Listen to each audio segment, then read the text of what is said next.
Hello friend, welcome to your channel Gyan for exam. आज से एक नई सीरीज शुरू कर रहे हैं जिसमें आपको बीपीएससी की जितने भी आज तक की प्रीवियस ईयर जो एग्ज़ाम हुए हैं उसका हमने एक मॉडल सॉल्व पेपर तैयार किया है, जिसमें आपको शुरू से लेकर के आज तक की यानी कि 66 बीपीएससी तक के जितने भी प्रीवियस एग्ज़ाम हुए हैं उसके हम फास्ट रिवीजन के तौर पर ये क्वेश्चन आंसर कराएंगे, जहां पर आपको क्वेश्चन पढ़े जाएंगे, उसके आंसर दिए जाएंगे और आपको 20 मिनट में 100 क्वेश्चन और लगभग 30 मिनट में, जहां पर 150 क्वेश्चन वाले सेट होंगे वहां पर 30 मिनट में आपको समय की देखते हुए हम कम से कम समय पे उसको कराने का प्रयास करेंगे। तो ये से आज से ये सीरीज शुरू रहेगा, तो आप हमारे साथ बने रहेंगे और पूरी की पूरी वीडियो को आप देख करके और सभी वीडियोज को सबको एक बार रिवीजन करके जरूर जाएंगे। हमेशा देखा जाता है कि बीपीएससी में प्रश्न जो है हमेशा रिपीट होते रहते हैं, तो इसी रिपीटेटिवनेस को आपको अगर ये पूरी की पूरी सेट लगा जाते हैं तो करीब 25 से 30 प्रश्न आपको ऐसे दिखेंगे जो आपको ये कहीं ना कहीं रिवीजन होता रहेगा, रिपीट होता रहेगा। तो आप हमारे साथ बने रहेंगे और वीडियो को लास्ट तक देखेंगे। वीडियो पसंद आने पर अपने दोस्तों तक शेयर करेंगे और साथ ही साथ चैनल पे नए होंगे तो चैनल को सब्सक्राइब जरूर कर लेंगे और बेल आइकन को ऑन कर लेंगे। तो आइए शुरू करते हैं आज के सीरीज का। और आज के सेट का पहला नंबर प्रश्न है कि जंतर मंतर का निर्माण किया गया था। जंतर मंतर का निर्माण जो किया गया था वह किया गया था महाराजा जय सिंह के द्वारा। Option number 4। महात्मा गांधी द्वारा अपना राजनीतिक गुरु किनको मानते थे? महात्मा गांधी ये मानते थे गोपाल कृष्ण गोखले को। साइमन कमीशन पहली बार भारत कब आया था? भारत आने की जब बात करेगा तो 1928। कांग्रेस पार्टी ने किस वर्ष पूर्ण स्वराज का प्रस्ताव पारित किया था? पूर्ण स्वराज का प्रस्ताव पारित किया गया था 1929 में। पांचवा है कि वर्ष 1919 भारतीय इतिहास से संबंधित है। 1919 का जो इतिहास है वो जलियांवाला बाग त्रासदी से है 13 अप्रैल को। छठा प्रश्न है कि वंदे मातरम गीत के रचनाकार कौन थे? वंदे मातरम के रचनाकार हैं बंकिम चंद्र चटर्जी। पाकिस्तान का अलग राज आंदोलन का नेतृत्व किसने किया था? सातवां का आंसर देखेंगे तो 7 का आंसर हो जाएगा आपका ऑप्शन नंबर 4 मोहम्मद अली जिन्ना। भारतीय राष्ट्रीय कांग्रेस की स्थापना कब की गई थी? बहुत ही सिंपल प्रश्न पहले पूछे जाते थे 1885 में। 9 नंबर का प्रश्न है कि कौन से प्रसिद्ध भारतीय नेता सीमांत गांधी के रूप में जाने जाते हैं? सीमांत गांधी खान अब्दुल गफ्फार खान को, इन्हें ही हम फ्रंटियर गांधी भी कहते हैं। द्वितीय विश्व युद्ध के समय ब्रिटेन का प्रधानमंत्री कौन था? तो यह प्रधानमंत्री हुआ करता था विंस्टन चर्चिल। 11 नंबर प्रश्न है टीपू सुल्तान ने अपनी राजधानी कहां बनाई थी? तो टीपू सुल्तान की राजधानी आपको पता है श्रीरंगपट्टनम। प्रश्न है इंडिया विंस फ्रीडम के लेखक कौन है? तो इंडिया विंस फ्रीडम के लेखक हो जाएंगे अबुल कलाम आजाद, माफ करेंगे, अबुल कलाम आजाद। 13 नंबर प्रश्न है लाइफ डिवाइन नामक पुस्तक के लेखक कौन है? Life Divine Aurobindo Ghosh. 14 नंबर प्रश्न है महारानी विक्टोरिया को भारत की सम्राज्ञी नियुक्त किया गया था, तो कब किया गया था? ये किया गया था 1858 में। उसके बाद प्रश्न है 15 नंबर कला एवं संस्कृति से संबंधित कि कला की गंधार शैली निम्न समय में फली फूली थी। तो गंधार शैली ये कुषाण काल के समय में। निम्नलिखित में से कौन सा युग्म गलत है? तो यहाँ पर गलत की बात करेंगे तो एम.एस. सुब्बालक्ष्मी का संबंध बांसुरी से नहीं है, ये गलत है। बाकी भीमसेन जोशी शास्त्रीय संगीत गायन, अल्लाह रखा खां तबला वादक और देबू चौधरी सितार वादक थे। उसके बाद है कि विभिन्न राज्य और उनके लोकप्रिय नृत्य इस प्रकार से दिए गए हैं, ये आपको ऑप्शन से देखना होगा। तो आइए देखते हैं, इसके ऑप्शन को और छोटा कर दे रहे हैं ताकि आपको दिखाई दे। तो यहाँ देखेंगे सबसे पहला जो है आंध्र प्रदेश, आंध्र प्रदेश का हो जाएगा बुर्रा। असम की बात करें तो बिहू, हिमाचल प्रदेश की बात करें तो नटी और राजस्थान का घूमर। तो ऑप्शन नंबर 3 हो जाएगा। आप मिला लेंगे और एक बार वीडियो को रोक करके जरूर पढ़ लेंगे। भारतीय राज्य व्यवस्था और संविधान से संबंधित प्रश्न है कि निम्नलिखित में से कौन सा कथन असत्य है? तो असत्य की बात करें तो जो असत्य हुआ है चौथा कि पाकिस्तान में प्रधानमंत्री की नियुक्ति वहां की जनता के द्वारा होती है, ये गलत है। बाकी जो सत्य है वह है कि संयुक्त राज्य अमेरिका में सरकार की संघीय प्रणाली है, भारत में सरकार की संघीय और एकात्मक दोनों प्रणाली है, फ्रांस में सरकार की संघीय प्रणाली है। ये 3 ऑप्शन याद रखेंगे। आगे है हमारा कि भारत, 1 मिनट रुकेंगे, 18, हाँ ठीक है। 19वां है कि भारत के उपराष्ट्रपति के संबंध में कौन सा कथन असत्य है? उपराष्ट्रपति के संबंध में तो जो सत्य कथन है उसको पहले देख लेते हैं। तो सही हो जाएगा हमारा कि इनकी योग्यता प्राप्त करने के लिए 35 वर्ष की आयु कम से कम होनी चाहिए। उसके बाद उपराष्ट्रपति राज्यसभा का सभापति होता है, यह भी सही है। उपराष्ट्रपति का चुनाव भारत के राष्ट्रपति करता है, ये गलत है और यही आपका आंसर है। चौथा कि भारत के प्रथम उपराष्ट्रपति एस राधाकृष्णन थे, यह सही है। विषय है कि अगर कोई वित्त विधेयक लोकसभा द्वारा स्वीकृत हो जाए तो राज्यसभा इसे अधिक से अधिक कितना दिन रोक सकता है। राज्यसभा ये 14 दिन तक रोकेगा। भारतीय संविधान में संशोधन के लिए विधेयक लाया जा सकता है या तो लोकसभा में या राज्यसभा में, किसी एक ही जगह एक बार लाया जाता है। निम्नलिखित उच्च न्यायालय में से कौन से अधिक राज्य केंद्र शासित प्रदेश के लिए है, तो यह सही हो जाएगा गुवाहाटी। अगर भारत के राष्ट्रपति के चुनाव में कोई विवाद है तो उस विवाद को सौंपा जा सकता है किसके पास, तो विवाद को निपटाएगा भारत का सर्वोच्च न्यायालय। भारतीय संविधान जो है भारत के राष्ट्रपति को अधिकार नहीं देता, किसके लिए, तो वो अधिकार राज्य के मुख्यमंत्री की नियुक्ति का नहीं है, राज्यपाल करता है। बाकी क्या करता है, तो प्रधानमंत्री की नियुक्ति करेगा, रक्षा बल का सर्वोच्च कमांडर होगा और देश के किसी विभाग में आपातकालीन स्थिति लागू कर सकता है। भारतीय संविधान के लिए प्रथम संशोधन विधेयक कब आया था, तो प्रथम संशोधन विधेयक या 1951 में लाई गई थी। प्रश्न है हमारा कि 26 की सिक्किम भारत का एक राज्य बनाया गया था कब। सिक्किम जो बनाया गया था, हमारा सही आंसर हो जाएगा 35वें संविधान संशोधन 1975 में। उसके बाद है कि भारत के सर्वोच्च न्यायालय की स्वीकृति क्षमता क्या है, तो स्वीकृति क्षमता जो हो जाएगा, अभी वर्तमान में चेंज कर लेंगे, अभी 34 हो गया है ना, पहले 24 था। आगे है कि भारत में पंचायती राज की अनुशंसा के लिए बनी समिति के अध्यक्ष क्या थे, तो वह हो जाएगा हमारा बलवंत राय मेहता। उसके बाद सरकार की पंचायती राज प्रणाली की प्रमुख विशेषता क्या है, तो सरकार की पंचायती राज का प्रमुख विशेषता इनमें से कोई नहीं, यानी कि क्या है, तो सरकार की 3 श्रेणियां होती है। लक्ष्य गांव को सामाजिक एवं आर्थिक न्याय प्रदान करना, जिला परिषद में एक सदस्य के रूप में कुछ सांसद होते हैं, ये सभी नहीं है। बाकी ऑप्शन नंबर 4। समुद्र तल पर पृथ्वी के केंद्र के सबसे निकट स्थान कौन सा है, तो पृथ्वी के केंद्र का उत्तरी ध्रुव। अगला है कि ओजोन परत बताता है, ओजोन परत क्या बताता है, तो ये हो जाएगा कि पृथ्वी की सतह से 15 से 20 किलोमीटर ऊपर के में वायुमंडल की परत को ओजोन परत कहते हैं। पृथ्वी तक पहुंचने के लिए सूर्य से चला प्रकाश समय लेता है लगभग कितना, तो ये लगभग आपको ले लेगा 8 मिनट या 500 सेकेंड। प्रश्न आपको लग रहा होगा देख करके बहुत ही छोटे छोटे प्रश्न हैं और अक्सर ये प्रश्न पूछे जाते हैं, रिपीटेटिव प्रश्न है, तो याद रखेंगे। बड़ी लाइन की 2 पटरियों के बीच की दूरी कितना होता है, तो सही आंसर हो जाएगा 5.5 फीट। लक्षद्वीप टापू अवस्थित है कहाँ पर, तो लक्षद्वीप स्थित है दक्षिण पश्चिम भारत में।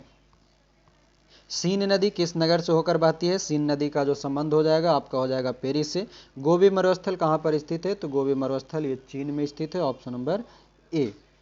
उसके बाद स्वेज नहर, स्वेज नहर किसको किससे जोड़ता है, तो स्वेज नहर भूमध्य सागर को लाल सागर से जोड़ेगा। सबसे अधिक तेल निर्यातक देश कौन सा है, तो 38 का कर लेंगे सऊदी अरब, ऑप्शन नंबर 4। भारत सरकार के राजस्व का प्रधान स्रोत क्या है, तो प्रधान स्रोत हो जाएगा इसका अप्रत्यक्ष कर। पंचवर्षीय योजना की कौन सी अवधि सत्य नहीं है, इन सभी में अगर देखा जाए तो चतुर्थ जो है 1966 से 71 ये नहीं है, बाकी पहला 51 से 56, दूसरा 56 से 61, तीसरा 61 से 66, चौथा जो था ये आपका 66 से 71 नहीं था क्योंकि इस बीच में क्या था, तो 66 से 69 के बीच में तो आपके अब योजना अवकाश था, उसके बाद 69 से आगे 74 तक था। आगे आएंगे, वैज्ञानिक अल्बर्ट आइंस्टीन प्रसिद्ध है किसके लिए, तो अल्बर्ट आइंस्टीन का संबंध है प्रकाश विद्युत प्रभाव के कारण। निकोलस कॉपरनिकस का सिद्धांत क्या है, तो कॉपरनिकस का सिद्धांत है यह बताने के लिए कि ग्रह सूर्य के चारों ओर चक्कर न लगाते हैं, न कि पृथ्वी के। प्रश्न हमारा कि स्टेनलेस स्टील जो है मिश्र धातु है किसका, तो स्टेनलेस स्टील लोहा और क्रोमियम का मिश्र धातु है। भौतिक परिवर्तन का एक उदाहरण क्या है, तो भौतिक परिवर्तन का इनमें उदाहरण हो जाएगा पानी में चीनी का घुलना, बाकी अन्य सभी हवा में चांदी के बर्तन का काला होना, मोमबत्ती का जलना, दूध से दही बनना रासायनिक परिवर्तन है। उसके आगे 45वां है कि तब कोई प्रतिक्रिया नहीं होती जब भाप गुजरती है ऊपर से। भाप कहाँ से गुजरेगा, तो कोई प्रतिक्रिया नहीं होगा, तो एल्युमिनियम के ऊपर से। आगे हमारा कि एक वयस्क भारतीय हाथी का भार लगभग कितना होता है, तो वयस्क भारतीय हाथी का भार लगभग 5000 केजी होता है। उसके बाद आगे आएंगे हमारा है 47वां प्रश्न कि पास्चुराइजेशन एक प्रक्रिया है जिसमें क्या होता है, तो दूध को पहले बहुत देर तक गर्म किया जाता है और एक निश्चित समय में अचानक ठंडा कर लिया जाता है। एम्फीबिया बताता है, एम्फीबिया क्या होता है, तो ये जल एवं स्थल दोनों पर ही रह सकने वाले पशु को उभयचर या एम्फीबिया कहते हैं। मलेरिया के संबंध में कौन सा कथन सत्य नहीं है, तो सत्य नहीं हो जाएगा, तो यह परोपजीवी कीट द्वारा पैदा की जाती है, ये गलत है।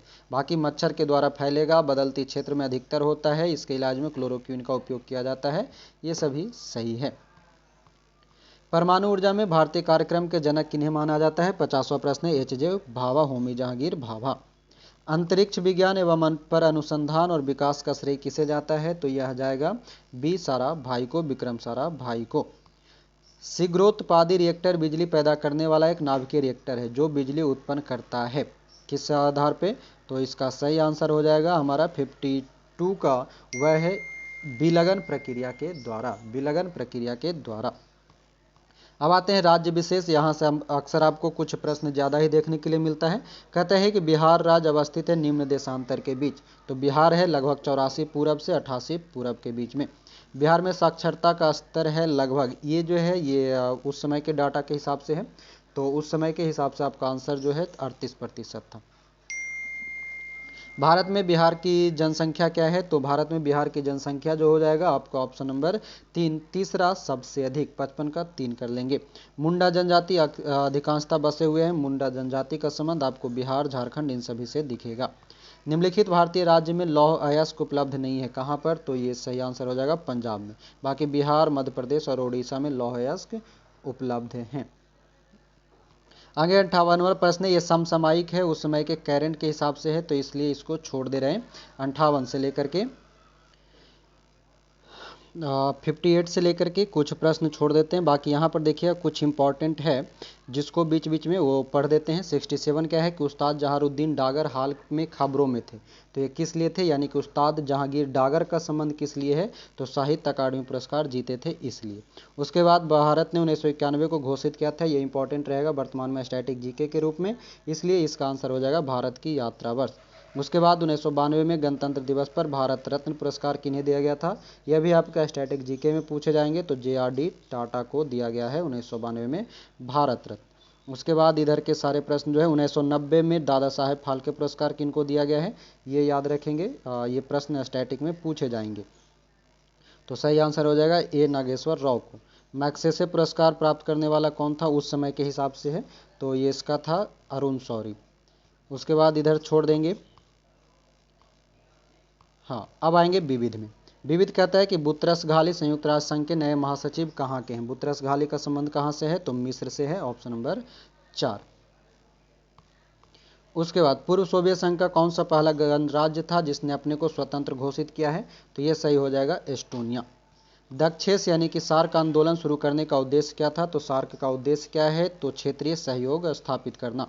मदर टेरेसा के द्वारा स्थापित धर्म संघ क्या कहलाता है? तो इनका धर्म संघ कहलाता है मिशनरीज ऑफ चैरिटी।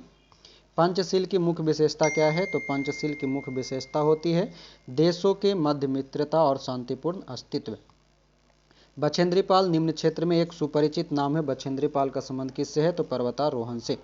83वां प्रश्न है कि जय जवान जय किसान का नारा किसने दिया था? तो जय जवान जय किसान का नारा आपको पता है लाल बहादुर शास्त्री। कौन से प्रसिद्ध भारतीय गुरुदेव के नाम से जाने जाते हैं? गुरुदेव के नाम से रविन्द्रनाथ टैगोर को जाना जाता है। अगला प्रश्न है 85 नंबर कि ऑपरेशन ब्लैक बोर्ड का संबंध किससे है? तो ऑपरेशन ब्लैक बोर्ड की जब बात करेगा तो इसका संबंध हो जाएगा आपके किससे? तो विद्यालय शिक्षा में राष्ट्रीय कार्यक्रम को सुधारने के लिए।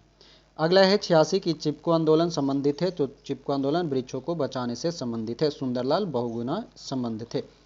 एस्परांटो क्या है? एस्परांटो क्या होता है? तो ये सही आंसर हो जाएगा एक विश्व भाषा के रूप में कार्य करने के लिए बनाई गई एक कृत्रिम भाषा है एस्परांटो। प्रश्न हमारा 88वां का autobiography of an unknown Indian किसने लिखा है?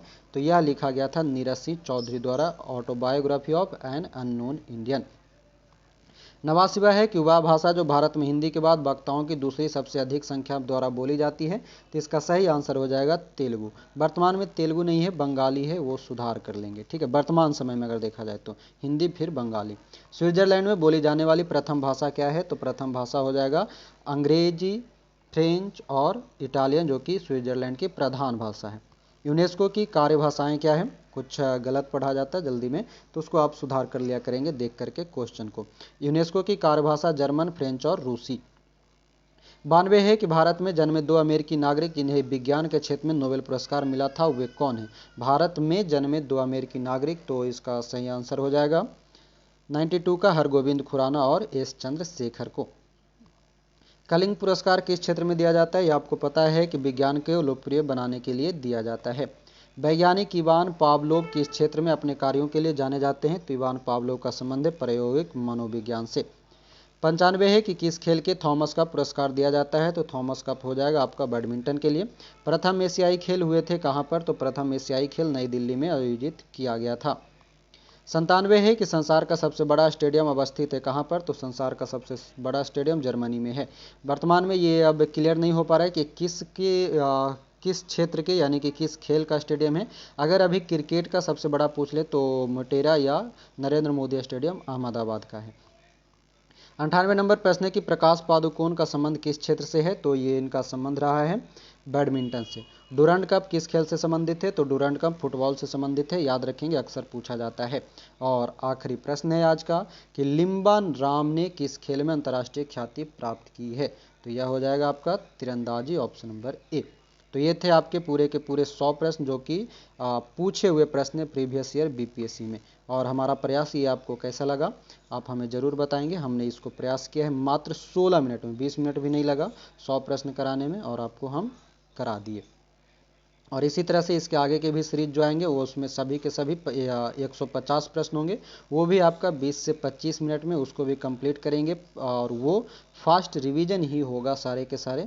तो आप हमें ज़रूर कमेंट में बताएंगे ये हमारा छोटा सा प्रयास कैसा लगा। और इसी के साथ चैनल पे नए हैं तो एक बार चैनल को सब्सक्राइब कर लेंगे, वीडियो को अपने दोस्तों तक ज़रूर शेयर करेंगे। तो मिलेंगे अगले वीडियो में, अभी के लिए आपका बहुत बहुत धन्यवाद। आपका कमेंट हमारे लिए इंपॉर्टेंट रहेगा, आप हमें ज़रूर कमेंट में बताएंगे। और इसी के साथ जय हिंद।